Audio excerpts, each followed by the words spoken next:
Well, hello and welcome to the kitchen of the dollhouse for another reading from The Secret Language of Birthdays by Gary Goldschneider and Used Elfers for November 17th, the day of the bridge. And here at the top of the page is a visual representation of the day of the bridge. We have us a picture of, what is it?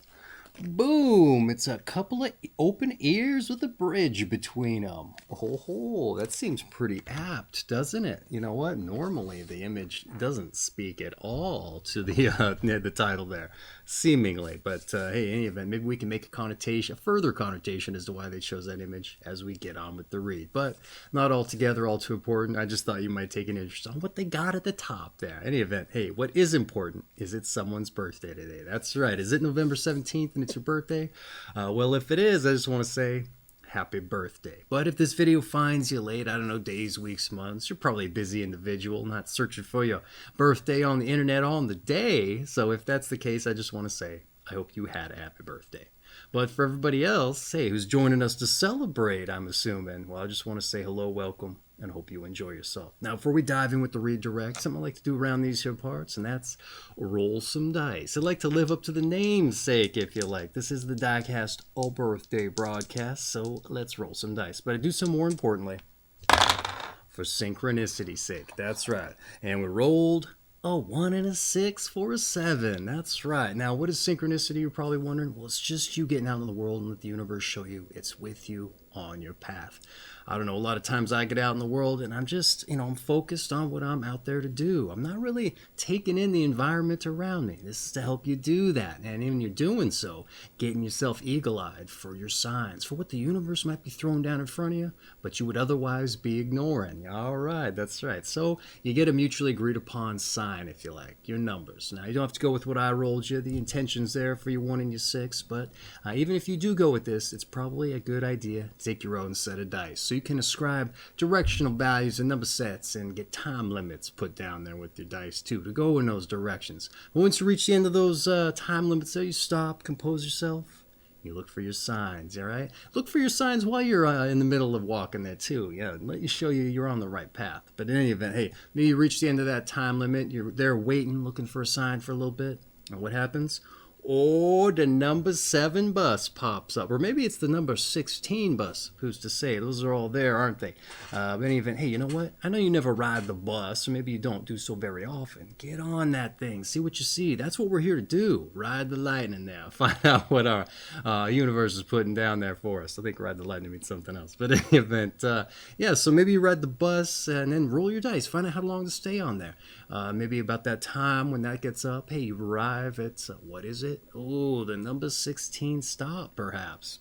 Who's to say? These things could line up that way, believe it or not. So you get off on that stop. Roll yourself another directional value, another time limit. Maybe by the time you reach the end of that, you find yourself in front of a building with, I don't know, maybe a 61 in the address. Well, go on in there. I think that means you're on the north side of the street. I can't remember. But then you go in there, and hey, maybe it's like an ear testing shop. You know what I mean? Where you get your audiogram done. I think that's what it's called.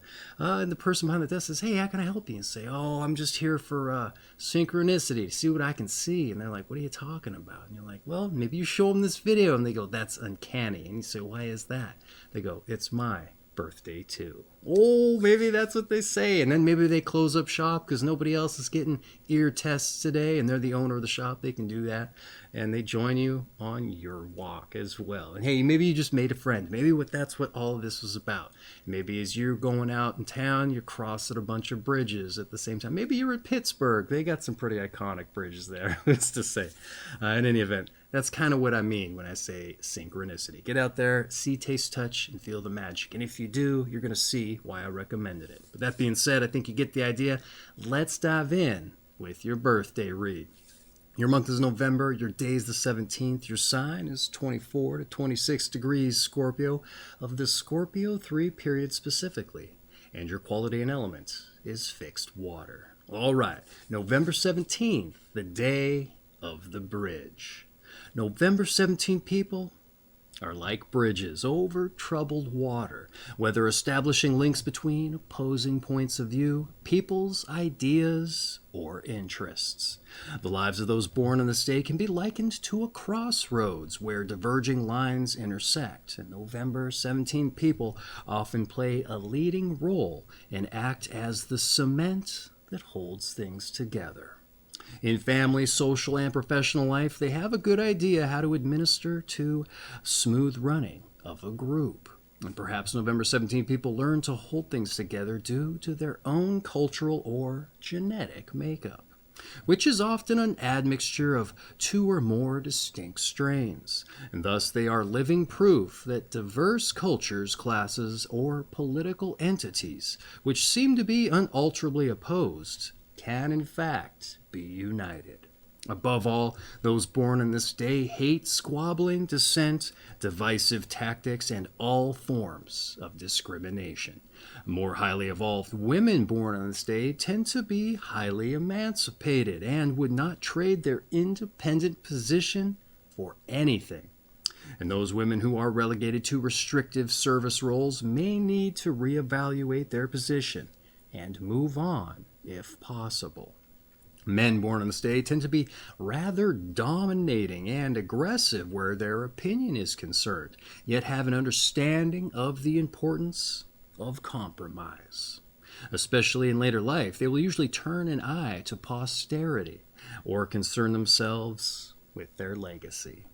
November 17 people are not, of necessity, highly ambitious, but once they occupy a position of importance, they tend to remain there and resist all efforts to oust them.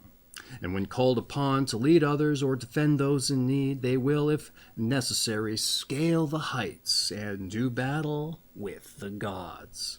They must be careful, however, not to become too dependent on the satisfaction derived from handling the concerns of others. Otherwise, they will surely suffer when they are ignored or no longer needed. And those born in this day have strongly moral belief systems, which can sometimes inhibit their flexibility. Also, they can have problems opening up emotionally on a personal level. Many November 17 people pride themselves on their objectivity and ability to stay calm in the face of adversity and pressure. In order to do so, they master the discipline of blocking out disturbing influences, and thus they may appear aloof and cut off from their fellow human beings. November 17 people are highly oriented toward the material world and therefore rarely leave themselves in a vulnerable financial position. Their homes tend to be solid, comfortable, and neat. And indeed, those born on this day do not leave a whole lot to chance and must beware of their tendency to be overly controlling. Well, all right, hey, how about that for a birthday? All right, hey. So I'd like to take a moment to go over what we just read, provide a little bit of a commentary if you like, see what I had to say here. November 17th, day of the bridge. Okay, like bridges over troubled water, you connect people, ideas, and interests, and you take a leading role in holding things together. All right. And the reading posits you may learn to do this by way of your cultural or genetic makeup, which the reading uses as an example to add further credence to the idea of uniting cultures, interestingly, which it kind of seems like a bit of a reach to me, all right, as I think that argument applies to a fair amount of people. But maybe somehow this day is an anomaly for as much, I don't know, Stranger Things and all that, right? I'm not going to poo-poo it in that regard, but it just seems like a stretch to me. Like a generalized, universal kind of thing they would put in a horoscope, if you like. Not individualized. But the reading furthers its point by claiming you hate squabbling and all forms of discrimination. Dynamics for men and women are also examined through different lenses, which doesn't happen all too often, quite honestly. And relating highly evolved women not willing to trade their independence, and men with a focus on legacy but understanding for compromise. But the common thread seems to be a resistance to giving in on their aspirations or duties of service, all right? Scaling the heights to do battle with the gods, right? That's how the reading put it. So if nothing else, I would say that that quality alone is not just commendable, but very difficult to universally apply. So hey, maybe this reading does speak to you. Let's see, I would. Oh, I missed my plus. I do like this examination into the warning of the downfalls of leaning into helping others and perhaps growing dependent on it. However, I thought the focus would be sacrificing your own needs. That often seems to be the case with folks that also have that particular quality. So an associated suffering with not being needed anymore was a surprise to me. But interesting, so maybe that applies to you too. But the reading furthers that you're having an objective viewpoint and a common trait amongst the people born in this period, as it turns out. At least this last week, for sure. But difficulty in not opening up emotionally, also common. You have a strong moral belief system that actually might inhibit your flexibility and perhaps, in no small part, lend to this over-controlling tendency that they mentioned you might have. But that said, you apparently employ a strict discipline to realize these qualities. So by and large, it came to this reading thinking it was, a bit of a largely universally applied idea to a lot of different folks. So maybe a bit of a cheat, but you know what? That's despite a relatively novel theme to throw at applying to this day. I thought it was an interesting way to approach it. And it may be surprisingly apt as well. It just seemed a hard sell on its face to me. But hey, maybe they turned it around. Maybe it speaks to you completely. Because I know there's a lot of little details they got into that don't speak to a lot of people. I think is what I'm trying to say. And they did, however, broach many other specifics that better narrow the focus, like I just said. And I think it could have been a better rounded out in terms of family and partners, maybe even what you like as children. But they don't do that all the time either. So maybe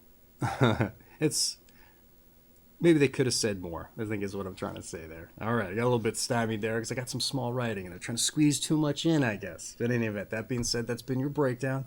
Let's try to get the energy back from my stymie there and move on to your numbers and your planets. These one-shot, one-take sometimes, they get a little bit stymied. All right, those born on the 17th day of the month are ruled by the number 8, as 1 plus 7 equals 8. And by the planet Saturn. All right, Saturn carries with it a strong feeling of limitation and restriction, as well as a highly judgmental aspect, increasing the danger that November 17th people may fall victim to self-righteousness. All right, the connection between Saturn and Pluto, which is Scorpio's ruler, can emphasize the dominant, heavy, cold, and repressive sides of their personality. The number 8 carries a conflict between the material and spiritual worlds, and those ruled by this number can be lonely and prone to indulge in excess. All right. Goes for a little bit of Pluto, too, as it turns out. In any event, hey, what I have to say about your numbers and your planets. The number 8 in the constrictive planet Saturn, opposed to the expansive planet Jupiter. That's why I say that. I don't think they mentioned it. For a strong feeling of limitation and restriction and a judgmental aspect. Both warning of self-righteousness, all right? It's a new idea from Saturn as far as I can recall. So maybe some of that moral belief system's kind of creeping into it with you. And that might be an influence of Pluto, too. Pluto has been shaking things up this period, let me tell you. But they also didn't mention Mars. Mars is a co-ruler, so that shakes things up, too, pretty dramatically. Now, I wonder if they'll mention leaving folks to their own devices at some point as we get on with the read. A lot of times that's what it leads to with the strong moral convictions. Are you trying to preach to folks, if you like? So we'll see if that gets mentioned. This is apparently emphasized by Pluto, like I said, for dominant, heavy, cold, and repressive traits. The shadows or the darkness said to represent Pluto days. Though no mention of Mars's aggressiveness or the anger that it might seed into people's lives as a co-rulership. It's also a first in this mention of conflict between the spiritual and the material, with those ruled by the number 8. Loneliness and prone to indulgences of excess, too. Like I said, that's the first mention of that, as I recall, insofar as the number 8. They don't really examine the numbers too much, little passing mentions, but they've been doing that here the past few days, interestingly. So I can't really speak more to that because I just haven't had enough enough time or instances where the numbers have crept up to get a general idea of what those things represent. But in any event, that's been your numbers and your planets. Let's move on to your tarot. That's right, the tarot, one of the more eclectic of the New Age metaphysical ideologies. But hey, it's in the book, it's your birthday. We don't need to take it home with us and start dealing the cards out to inspire our every whim and flight of fancy. So let's just see what it has to say. Maybe it'll inform some other aspects of your life interestingly. Sometimes it does that. All right, your tarot. The 17th card of the major arcana is the Star, which shows a beautiful naked girl under the stars pouring refreshing water out on the parched earth with one pitcher and reviving the stagnant water of a pond with another. She represents the glories of the earthly life, but also material slavery to it. And the stars above her are an eternal reminder of the presence of the spiritual world. November 17th people then should always beware of excessive greed, lust for money or power, and above all, never forget the higher goals of life. All right, I like that entry. Gives me a little bit of place to play there, if you like, there with the delivery. All right, the tarot. Here we go. The Star, a once-a-month card for the girl who gives life and represents the glories of earth and slavery to it. A reminder of the spiritual world with which you're said to be in conflict. Pretty interesting. A warning to beware the excesses of greed, money, and power. Again, that's a Pluto thing. Pluto elements. Remember your higher goals, and I'd say it's also a visual reminder of the things that you can connect to bridge-wise and give life to with your talents and your unique energy that's said to possess, right? Just be measured, I would argue. You don't want to overwater things. That's right. With your life-giving waters for the stagnant pond and the parched earth. That's right. Don't overwater. All right, get the root rot because things can't breathe. I know that all too well with my avocado plants. That's right. Okay, that's been your tarot. Let's move on to your health. Those born on November 17th must, particularly in later life, it says in parentheticals, be mindful of their posture, especially concerning damage or deformation of the skeletal system and middle back. Physiotherapy, chiropractic treatments, massage, and acupuncture can be helpful. Those born in this day tend to be rather stoical about pain and therefore may ignore chronic ailments. And for this reason, they should allow for regular physical checkups, including blood tests for possible anemia. They can also suffer from internalized worry, manifesting as an ulcerative condition of the upper, it says duodenal ulcer in parentheticals, and lower ulcerative colitis / Crohn's disease of the bowel there. Dietary care should be taken regarding overly spicy and exotic foods, which can aggravate these difficulties. But only limited exercise is recommended for those born on this day, unless they have strong athletic leanings, and then care should be exercised, especially, as they said before, later in life. All right, a pretty thorough health entry, all things considered. Lacking in a few areas, though, but hey, what I have to say. Mindful of posture. First time this one's crept up here. I'd say that should apply to everybody, but they've only entered it in there once, so maybe it applies to you in particular. Skeleton and middle back there. Perhaps sedentary concerns. I know that's been mentioned here a couple times the past few days, this period. What else do we have here? Also, this is in line with others this period. Also true with the chronic pain concerns and not taking care of such things. Also common.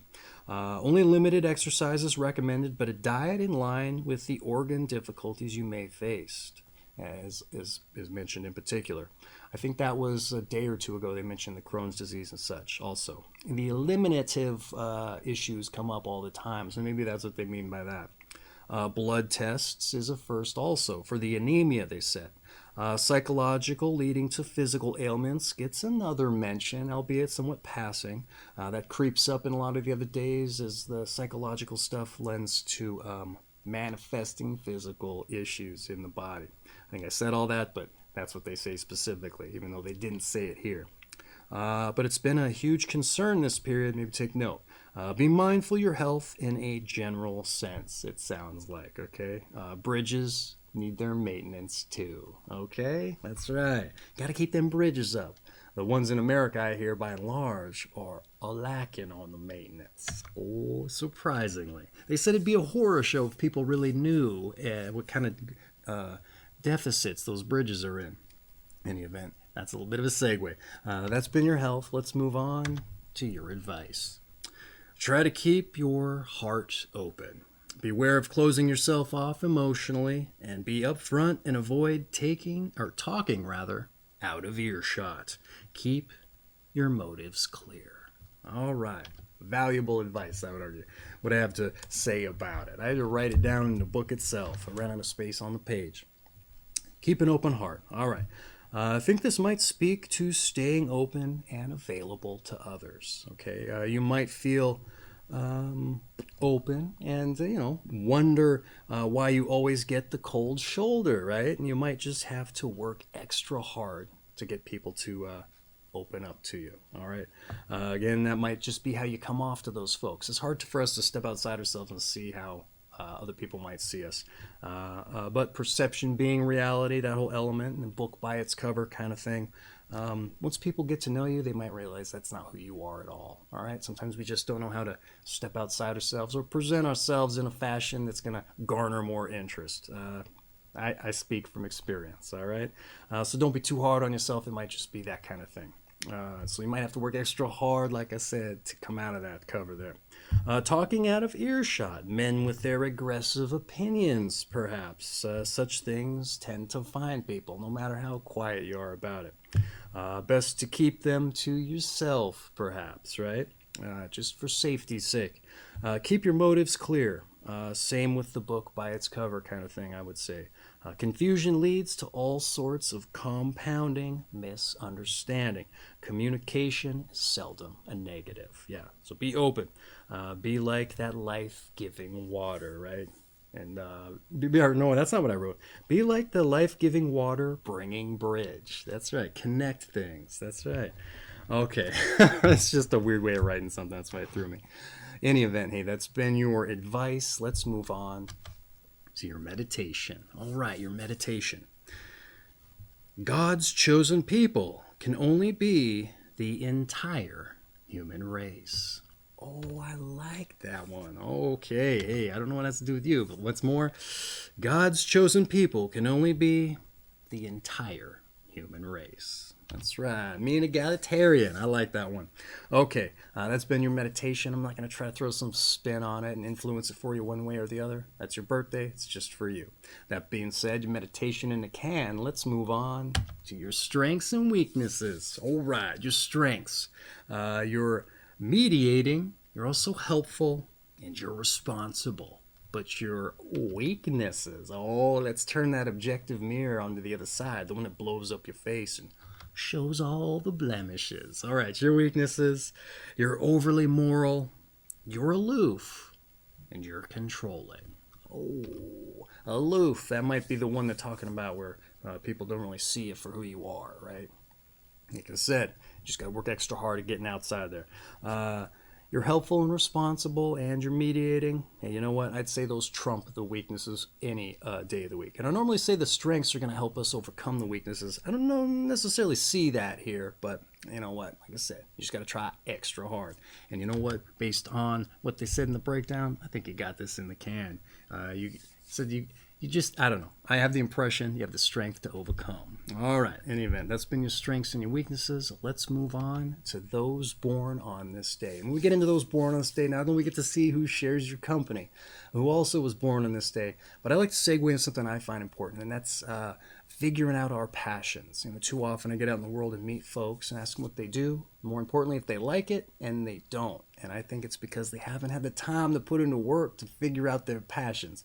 Right out of school, they got into a job. job or, something that just came along real quick. First thing they could get into, and maybe they just start climbing the corporate ladder, making that easy money, as it were, something that they're used to, know how to do, but maybe they just don't have any fulfillment out of it. And I think that's very important in life. So I like to think maybe this gives us the opportunity to examine what our passions are, maybe figure them out, based on who was born on this day and what it took, or what they did and what it took for them to get in the book. So maybe we can take some inspiration from it. But if anything, maybe me putting the bug in your ear helps stir up the fires. That's right. So let's get into it. All right.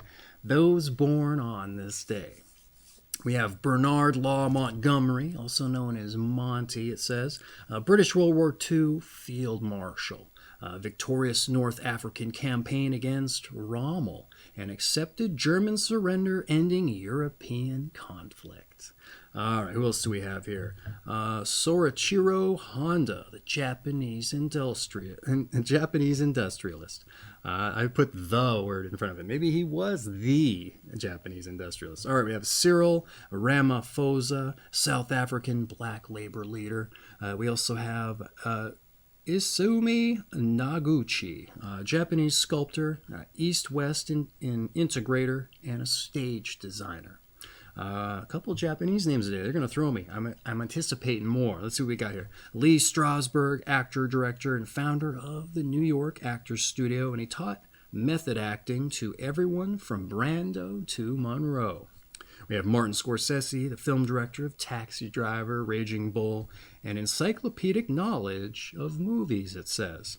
We also have Rock Hudson, the film actor, Danny DeVito, the comic film actor and director, Tom Seaver, New York Mets baseball pitcher, Rookie of the Year, 3-time Cy Young Award winner, and 3rd all-time in strikeouts, sports, and also a sportscaster. And we have Elvin Hayes, basketball player, all-time NBA second in games played, 3rd in total points, 4th in rebounds. And that may have changed. This book was published back in 1994, so might be out of date there a little bit. We have Bob Mathias, U.S. Olympic decathlon gold medalist and U.S. congressman, movie, TV actor, and summer camp owner. That's the first one of those in the book. Maybe become you a summer camp owner. Maybe that's your passion. We have Lauren Hutton, film actress and model. Stanley Cohen, U.S. Nobel Prize-winning biochemist. Nerve and epidermal growth factors. We also have Mary Elizabeth Masters-Antonio, a film actress. We have Vespasian, a Roman emperor. Louis the XIII. Those Roman numerals there got me. 19th century post-Napoleonic French king. We also have Gordon Lightfoot, the Canadian singer-songwriter. David Amram, the composer, conductor, French hornist. And Freddie Girardet,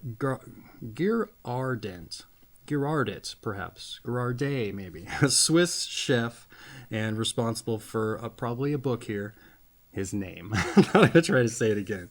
We also have Astrid, the Belgian queen. And surprisingly, no jazz saxophonists today. Oh, we always get a jazz saxophonist, but the past 3 days, none of them. Interesting. Any event, that's been those born this day. I mumble-mouthed a few of the names there, so I need to make up for that here on my side of things. Do some butchering if you like. It's not done in malice, it's just hooked on phonics. Doesn't work for me with the foreign names. A lot of words, too, surprisingly. In any event, that's been those born on this day. Hey, hopefully, I don't know, maybe it's tall ask, big order to find some inspiration from someone else's life. But who's to say? Maybe you did. In any event, I put the bug in your ear. So if anything I can do for you for your birthdays, help you figure out, get you getting after your passions. That's right. And so with those born on this day in the can, as it were, that essentially rounds out your birthday reading. Except to say, your season is fall, your sign once again is Scorpio, of the Scorpio III period specifically. And your quality and elements is fixed water. What does that mean? Well, that's a different video altogether. Should be for you there at the end of the video, in the end cards there. But that being said, this has been November 17th, the day of the bridge. That's right. Of the Secret Language of Birthdays by Gary Goldschneider and you Stelfers. I have a link for this book down in the description. Save you the hassle of having to type it in a browser and support the channel in the bargain if you're up to it. It's a great book for a coffee table or a bookshelf, and it's going to get the party started if you have any company over. Just just open up to a birthday and read it for them. That's right. See if it applies. It just very well may. You'd be surprised. In any event, hey, you know what? That's not what's important here. Like I said at the top, what's important? Wishing you a happy birthday. So I just want to say once again, happy birthday, okay? And for everyone else who joined us to celebrate, I hope you enjoyed yourself. And I hope to see you on your birthday read. But lest we forget, your daily numbers. Get out there, see, taste, touch, feel the magic, all right? See what you see. At least, hopefully, you'll find out that the universe is with you on your path. That's right. Once we feel that, we see that, I don't know, it just comes with a little extra something there. Helps us take a little bit of the weight off the shoulders, if you like. And it said you have a little bit of a conflict with the spiritual. This might be just what you need. And you need to have some fun on your birthday or one of the days preceding as much. In any event, happy birthday once again. Take care of yourselves. And don't overwater there.